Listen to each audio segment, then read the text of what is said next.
कितना success solid है, खराब नहीं होगा। इसमें जो छेद है वो 3.2 सेंटीमीटर है, तो कोई भी और चिड़िया नहीं घुस पाएगी, सिर्फ गौरैया ही घुस पाएगी। तीसरा, ये यहाँ से हम टाइट कर देंगे तो ये हिलेगा नहीं। अगर हम ऐसा घोंसला लगाएंगे जो हिलेगा तो उसको डिस्टर्ब होगा। ये टाइट रहेगा, आंधी से नहीं हिलेगा, बंदर नहीं इसको डिस्टर्ब कर पाएगा, बिल्ली इसको डिस्टर्ब नहीं कर पाएगी। इसलिए ऐसे घोंसले अगर हम घर में लगाएंगे तो हमारे यहाँ गौरैया जरूर आएगी। दूर गेट में या जो आपके घर का दलान होता है या जो अंदर पोर्टिको होता है, अंदर की तरफ लगा दीजिए। और साथ में ऐसा दाना पानी, ठीक है। ये देखिए, ये काकुन है, बाजरा और चावल है। ये ऐसा है जिसको गौरैया काकुन, ये छोटे सीड को बहुत अच्छे से खाती है, क्योंकि उसकी जो चोंच होती है वो कोन की तरह होती है। इसको तोड़ के वो खाना पसंद करते हैं। तो ये, और साथ में आप पानी भी रखिए इस तरह से, पानी इसी में रखिए। अगर आप कोई और बर्तन में रखते हैं तो गर्म हो जाता है तो नहीं पीती है। इसमें पानी हमेशा ठंडा रहेगा, इसलिए वो इसमें हमने देखा है जब खा लेती है सुबह के टाइम, कभी कभी हमने इसमें नहाते भी देखा है इसको, और इसमें पानी भी पीते देखा है इसको। छत पे रखिए या जमीन पे रखिए। यहाँ पे तो वो आएगी, जहाँ ये घोंसले लगे वहीं पे जमीन पे या छत पे रखिए। प्लस आप ऐसे पौधे लगाइए जैसे अनार है, नींबू है, करौंदा है, बोगनविलिया है, कनेर है।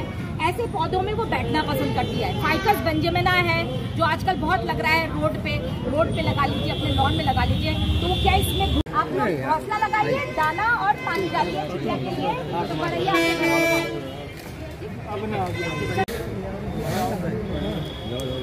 सर एक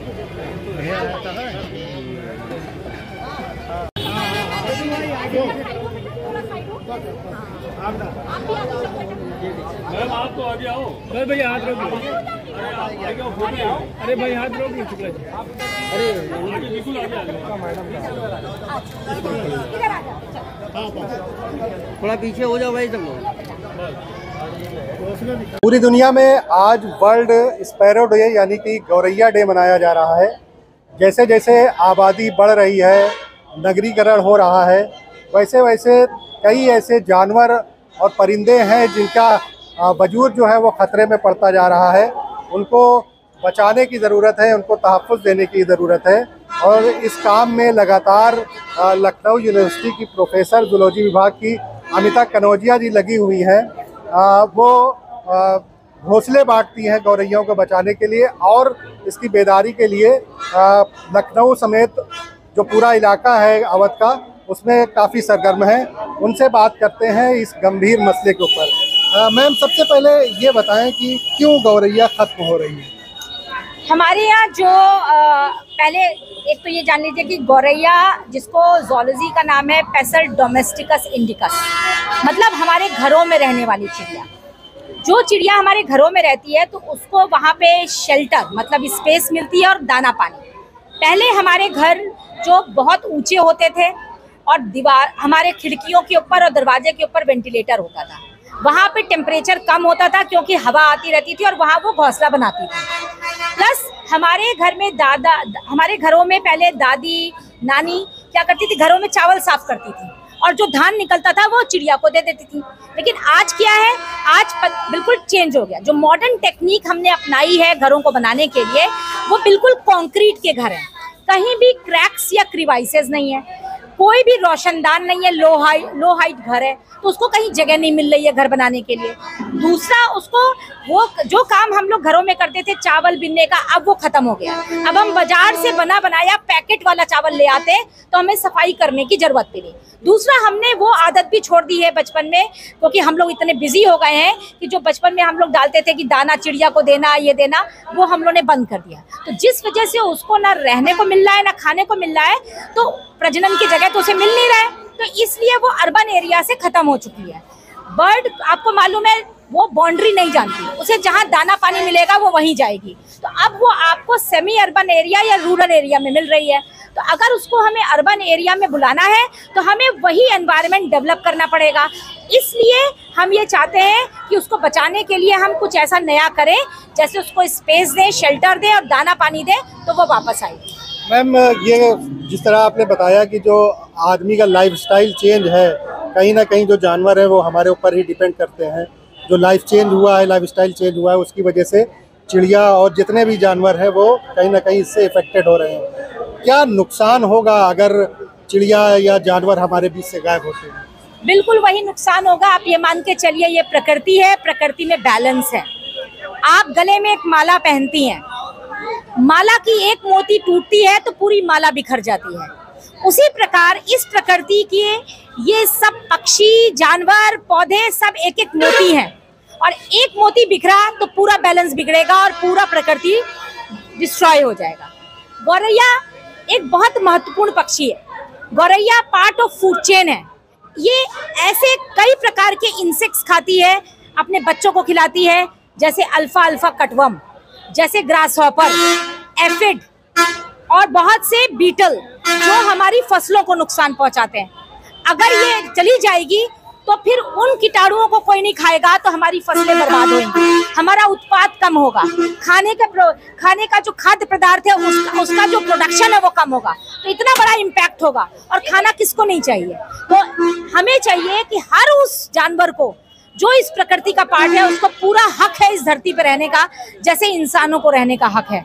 तो हम उनको उनकी जगह पे रहने दें और उनको नष्ट ना करें। मैम, किस तरीके से, जैसे आप लोग शहरों में ये ज़्यादा समस्या आई है कि गौरैया या और भी चिड़िया कम हो रही है, गौरैया को बचाव के लिए आप लोगों ने किस तरीके की टेक्निक और किस तरीके से जागरूकता मुहिम चला रही है? हाँ, विश्वविद्यालय के biodiversity and wild life conservation lab पिछले 2008 से लगी हुई है ऐसे शोध करने पे और काम करने पे।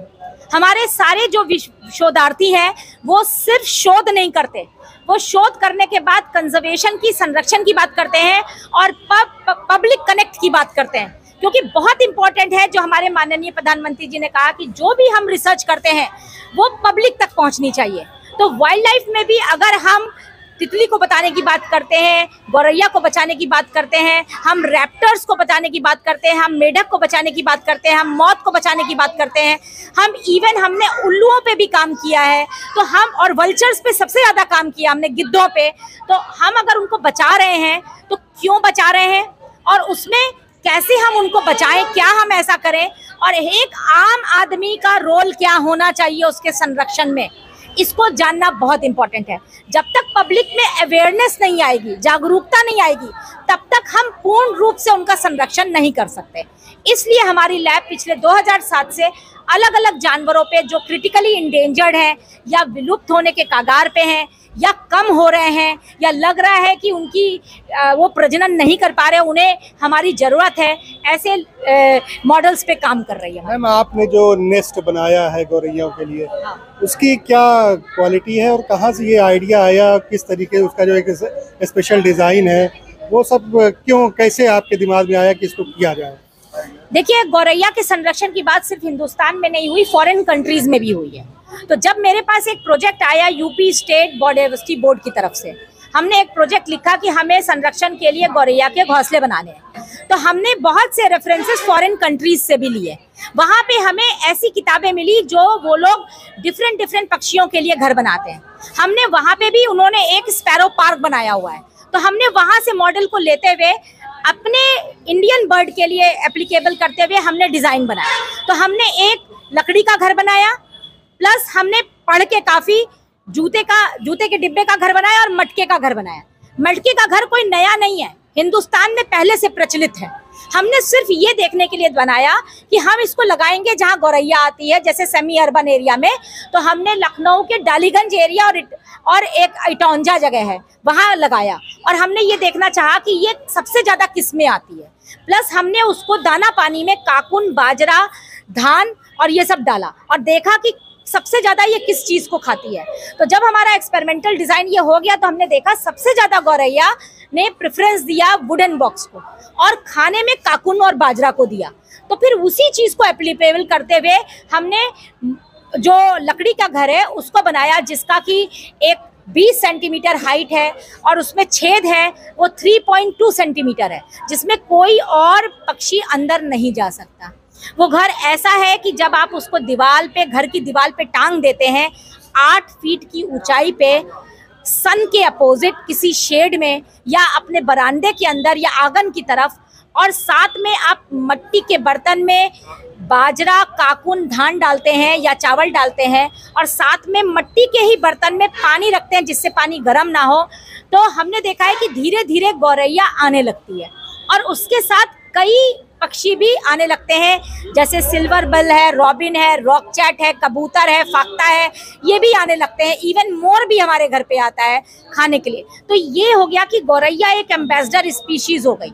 हमने गौरैया को बचाने की मुहिम छोड़ी, लेकिन साथ में कई पक्षियों का संरक्षण हो रहा है, तो ये एक बहुत बड़ी बात है। और कंजर्वेशन हमारा एक मेन, हमारी रिसर्च का मेन एम ही यही है कंजर्वेशन, तो उसको हमने करने के लिए ये काम किया। मैम, आपका जो घोंसला है वो प्रजनन के उससे भी है। आम आदमी अगर घर पे अगर इसको संरक्षण करना चाहता है तो किन किन उपायों को कर सकता है? आम आदमी अपने घर पे अगर गौरैया को बचाना चाहता है तो जैसा कि मालूम है कि सब लोग को बहुत सफाई पसंद है, कोई भी व्यक्ति अपने घर में एक रोशनदान नहीं बना रहा है, क्रैक्स एंड क्रिवाइसेस नहीं कर रहा है, तो आप गौरैया का घोंसला लगाएं। घोंसला 8 फीट पे आंगन में या अपने लॉन में लगाएं बाहर की तरफ, और बाहर दाना पानी डालें।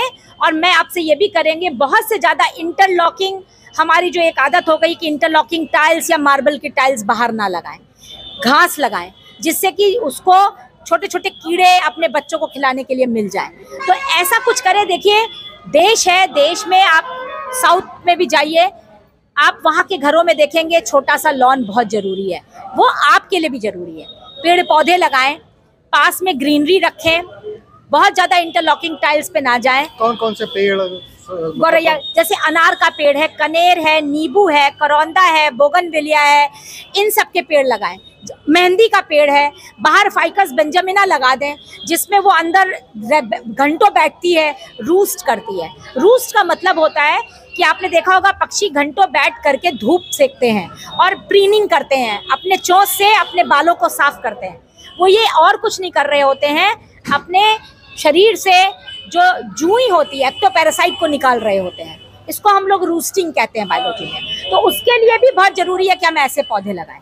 मैम, जो ये डे है 10 मार्च को मनाने का, इसके पीछे क्या मकसद है? कोई साइंटिफिक रीज़न है क्या कि ये 10 मार्च इसीलिए मनाया गया कि हम एक दिन कम से कम गौरैया को डेडिकेट करें, क्योंकि पब्लिक बहुत जरूरी है कि बहुत बिजी है, सबको नौकरी करना है, सबको अपना परिवार चलाना है। अभी आपने बताया ये पीरियड होता है कि प्रजनन हाँ, प्रजनन। तो ये 20 मार्च इसीलिए चुना गया क्योंकि ये इनके प्रजनन का पीरियड चल रहा है। फरवरी से लेकर अगस्त तक ये प्रजनन करेगी, तो इसलिए मार्च ये पीक आ रहा है जिसमें वो प्रजनन करती है। तो इसीलिए ये दिन को चुना गया है कि हम इसकी तरफ देखें, ध्यान दें और उसको जगह दें जिससे वो ब्रीड कर सके। आखिरी सवाल मैम, क्या मैसेज देना चाहेंगी आप जो हमारे दर्शक हैं उनको? हम बिल्कुल यही मैसेज देना चाहेंगे कि मनुष्य जीवन बहुत इम्पोर्टेंट है। मनुष्य जीवन में सिर्फ मनुष्य अपने बारे में ना सोचे। मनुष्य जीवन आपको मिला है बहुत बहुत मेहनत से, क्योंकि जैसा आप बहुत से ग्रंथ देखेंगे, मनुष्य जीवन इतनी आसानी से मिलता नहीं है। तो सिर्फ अपने साथ साथ पर्यावरण को बचाएं, ज़्यादा से ज़्यादा पौधे लगाएं। पौधों में भी सबसे ज़्यादा इंडियन स्पीशीज़ को लगाएं, इंडिजिनस स्पीशीज़ लगाएं, जैसे पीपल, बरगद, आम, पाकड़, कदम के पेड़ लगाएं, इमली का पेड़ लगाएं, शहतूत का पेड़ लगाएं, ना कि पाम लगाएं। फॉरेन कंट्रीज के पेड़ ना लगाएं, और साथ में फलों के पेड़ लगाएं, फूलों के पेड़ लगाएं। और उसके अलावा आप अपने आसपास का ऐसा वातावरण बनाएं कि मतलब आप अपने घर में से एक रोटी गाय को भी दें, कुछ दाने चिड़िया को भी दें, कुछ खाना एक कुत्ते को भी दें। तो ऐसे मिल बांट के खाएंगे तो वातावरण सुंदर रहेगा, और वातावरण सुंदर रहेगा, पक्षी भी रहेंगे, पेड़ पौधे भी रहेंगे, तो हमारा एग्जिस्टेंस भी बना रहेगा। तो ये अमिता कनौजिया थी, उन्होंने वाज़े तौर पर बताया कि ये जो माहौल है वो एक दूसरे पर मबनी है। हम अपनी मदद करें और जानवरों की मदद करें, तभी जाकर हमारा वजूद बचा रहेगा। उर्दू इन्फॉर्मर, बाराबंकी।